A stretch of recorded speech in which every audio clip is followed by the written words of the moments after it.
Hello and once again a very warm welcome to everyone on the Prince civil services YouTube channel. My name is Shipranshu और मैं आपके सामने फिर से हाजिर हूँ हिस्ट्री की अपनी क्यूआरएस सीरीज के इस नए सेशन के साथ, जहां पर हम मुगल एम्पायर के कुछ और अच्छे स्तर के प्रश्नों को सॉल्व करने का प्रयास करेंगे।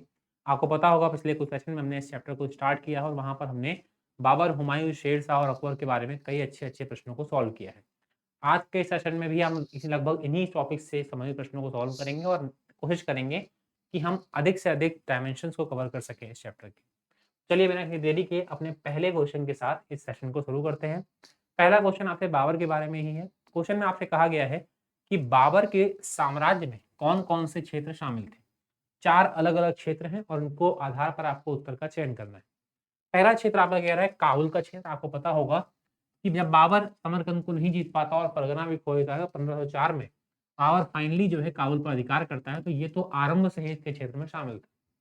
पंजाब का क्षेत्र आप कह सकते हैं कि दौलत खान लोधी के अधीन था और दौलत खान लोधी ने जब भारत पर आक्रमण करने के लिए बाबर को आमंत्रित किया, तो इसके पश्चात ही पंजाब उसके अधीन आ गया था। इसके बाद आधुनिक उत्तर प्रदेश का क्षेत्र ये भी शामिल था आपका।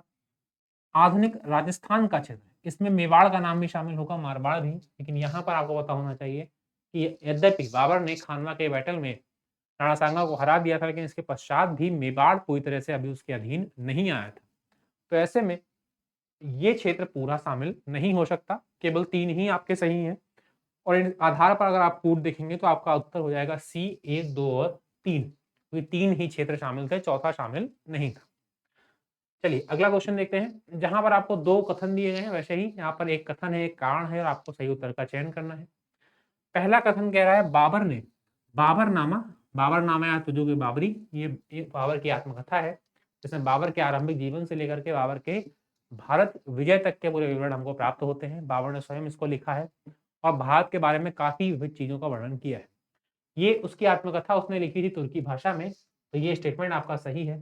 तुर्की मुगल दरबार की राजभाषा थी। वास्तव में अगर हम कहें तो तुर्की जो है बाबर के साथ ही खत्म हो गई, उसके पश्चात जो फ़ारस है ये बन गई, सॉरी फ़ारसी जो है ये बन गई थी आपकी क्या, मुगल राज दरबार की भाषा। तो ऐसे में तुर्की का महत्व कम होने लगा और फ़ारसी का महत्व मुगल काल में बढ़ा। तो पहला स्टेटमेंट कथन सही है, दूसरा कारण आपका गलत है। इस आधार पर अगर आप देखेंगे तो कथन ए सही है, कारण आर गलत है। सी आपका यहाँ पर सही उत्तर निकल कर सामने आता है। तो C is the right answer. चलिए अगला क्वेश्चन देखते हैं। शेरशाह के संदर्भ में आपको निम्नलिखित बताना है कौन सा कथन गलत है। नंबर 1, उसे अपने पिता से जौनपुर की जागीर मिली, बिल्कुल सही है यहाँ पर ये। वह मोहम्मद बिन तुगलक के बाद उत्तर भारत में बड़ा साम्राज्य स्थापित करने वाला शासक बना, ये बात भी आपकी सही है। उसने कश्मीर तक साम्राज्य का विस्तार किया। वास्तव में पश्चिमोत्तर भारत को अधिकार कर लिया था उसने, लेकिन साथ ही साथ मालवा तक अधिकार कर लिया था, राजस्थान के कई क्षेत्रों पर अधिकार कर लिया था, लेकिन कश्मीर अभी भी अविजित था। तो ऐसे में ये स्टेटमेंट आपका गलत है। उसके द्वारा बनवाई गई सड़कों व सरायों को साम्राज्य की धमनियाँ कहा गया। तो कहीं न कहीं ग्रैंड ट्रंक रोड की बात कर रहा है, तो यहाँ पर ये बात सही है। साम्राज्य की धमनियाँ कहा गया था इसे, क्योंकि इसने आगे चलकर अर्थव्यवस्था को और सामाजिक व्यवस्था को काफ़ी ज़्यादा बल प्रदान किया। तो यहाँ पर आपका सही उत्तर क्या होगा? C is the right answer, because क्योंकि यही स्टेटमेंट आपका गलत है। आपसे पूछा गया है कौन-सा गलत है, राइट? तो आपका उत्तर हो जाएगा सी। अगला क्वेश्चन देखते हैं। यहाँ पर आपसे शेरशाह के बारे में फिर से एक प्रश्न पूछा गया है, आपसे बोला गया है शेरशाह के सैन्य बल के संदर्भ में आपको विचार करना है। उसने घोड़ों पर शाही निशान लगवाए। कहीं न कहीं ये वही दाग प्रथा है जो अलाउद्दीन खिलजी ने शुरू की थी। इसमें होता क्या था कि कोई एक घोड़े से एक से अधिक दावेदार ना आ जाएँ। कोई घोड़े को पहचानना मुश्किल होता था कि कौन-सा घोड़ा किसका है। तो ऐसे में दाग प्रथा को अलाउद्दीन ने लागू किया था मध्यकाल में। और आगे चल के शेरशाह ने भी इसे अपनाया और घोड़ों पर शाही निशान लगवाने शुरू किए। यहाँ पर ये स्टेटमेंट सही है। दाग प्रणाली, इसकी हमने अभी चर्चा करी, अलाउद्दीन खिलजी से उधार ली थी, मतलब उसी को अपनाया था, बिल्कुल बात सही ये भी आपकी है। सिपाहियों का व्यक्तिगत परिचय चेहरा नाम से दस्तावेज में वर्णित था, ये स्टेटमेंट भी करेक्ट है आपका।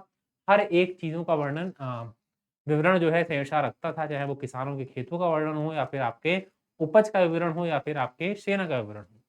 सिपाहियों को वेतन के रूप में जागीरें दी जाती थी। वास्तव में ये स्टेटमेंट आपका सही नहीं है, क्योंकि सिपाहियों को अभी तक जागीरें मिलती थी, लेकिन अब जो है उसको डायरेक्ट कैश या कह सकते हैं मुद्रा के रूप में उनका वेतन दिया जाता था, ना कि जागीरें। तो शेर शाह ने प्रथा बंद कर दी थी। हालाँकि किसानों को अनुमति थी कि वो चाहें तो अपना लगान मुद्रा के रूप में दे सकते हैं या फिर उपज के रूप में दे सकते हैं। लेकिन सैनिकों को जो वेतन है उनका, वो सिर्फ़ और सिर्फ़ नकद मिलता था कैश के रूप में, ठीक? तो यहाँ पर ये स्टेटमेंट गलत है। पूछा गया है कौन से सही नहीं है, ठीक है? गलत वाला आपसे पूछा गया है तो केवल चौथा ही गलत निकल रहा है, तो आपका उत्तर निकल आएगा डी केवल 4, राइट? तो D is the right answer.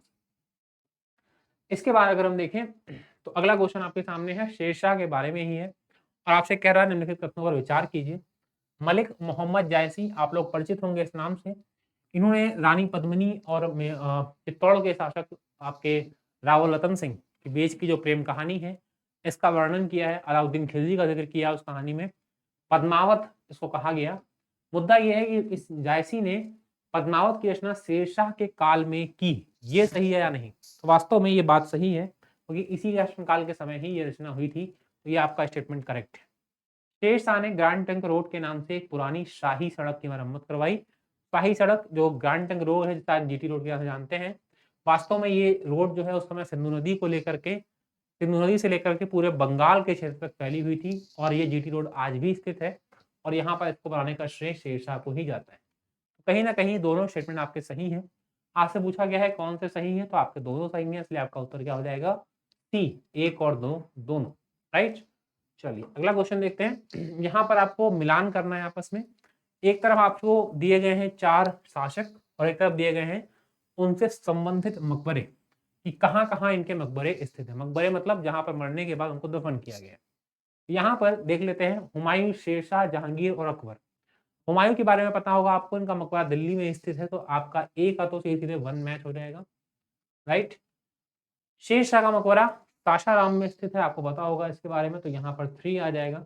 Jahangir का मकबरा और अकबर का मकबरा, जहांगीर लाहौर में दफन है, यहाँ पर 2 आ जाएगा और अकबर सिकंदरा आगरा के पास दफन है, तो यहाँ पर 4 आ जाएगा। 1, 3, 2 और 4 ये सही क्रम होगा। अब देख लेते हैं कूट में 1, 3, 2 और 4 कहाँ पर आ रहा है?